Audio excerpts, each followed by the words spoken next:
Welcome to another video for physical science. In this video we're going to be discussing a speed time graph or acceleration. So this is how you recognize acceleration in a graph, and we're going to be looking at the objective of how does a speed time graph indicate acceleration. So remember that the formula for acceleration is the change in velocity over time. So the way that you would put that in a graph is as you can see here. So always remember that in the x-axis you're going to have time, so that's in seconds. And then because this is acceleration, this is change in speed over time, you have speed on the y-axis in meters per second. So if we look at this particular aspect of the graph, you're going to notice that there's an incline.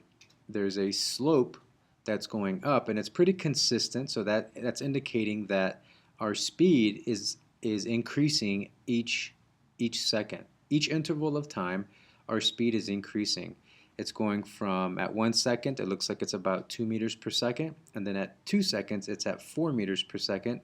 So within a second span, it's gone up 2 meters per second. So it's accelerating. It's going faster and faster.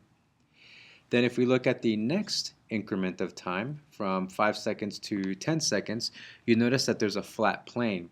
That flat plane, unlike our motion graph, that represents a consistent speed. There's no acceleration. Okay, so the object is still moving. It's still going fast. It's going at about 10 meters per second, but it's no longer accelerating. It's maintaining a constant speed at that point. So since there's no acceleration, velocity is zero, which means that acceleration is zero. Consider the equation or the graph. I'm sorry, the equation of acceleration equals change in velocity over time. V equals 0 in the numerator, so that means the whole thing is 0, so there's no acceleration. Now you'll notice that now the slope is going down, and it's going pretty steep. So within, it looks like 3 seconds, they're going down to 0 meters per second. So that, that could mean that they're possibly coming up to a stop sign, or they're just stopping at that point. They're slowing down, I mean. So there's a deceleration. There's acceleration in the opposite direction. So that's a negative acceleration, or like I said, a deceleration. We're slowing down.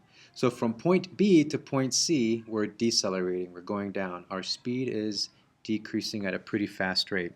And then from 13 seconds to 16 seconds, you'll notice that it's at 0 meters per second. So unlike our position at AB, so here the object is still moving. It's just going at 10 meters per second. Here, where it's also flat, you notice that it's at 0 meters per second. So that means that they are actually stopped. They're not moving anymore. There's a zero velocity, no acceleration. And you notice from point D to point E, I go from 0 meters per second to, it looks like 5 meters per second. So I'm accelerating again. So every second, every interval of time, they are accelerating up to 5 meters per second. And then from 21 seconds to 25 seconds, it looks like they are maintaining that constant speed at 5 meters per second. Okay, so this is how a speed time graph shows us acceleration, how an object is accelerating, maintaining constant speed, and decelerating. And this is pretty accurate for any object in motion, because in reality, objects in motion do accelerate, they stay consistent, they slow down, and then they keep going.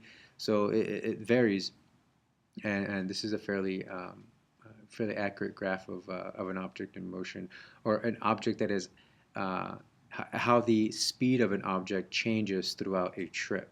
So from 0 seconds to 25 seconds, this object was speeding up, staying consistent, slowing down, stopping, speeding up again, and then staying consistent once again.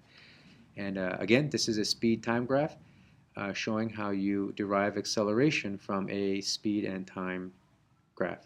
All right, thank you. I hope this helped. Good luck in your studying.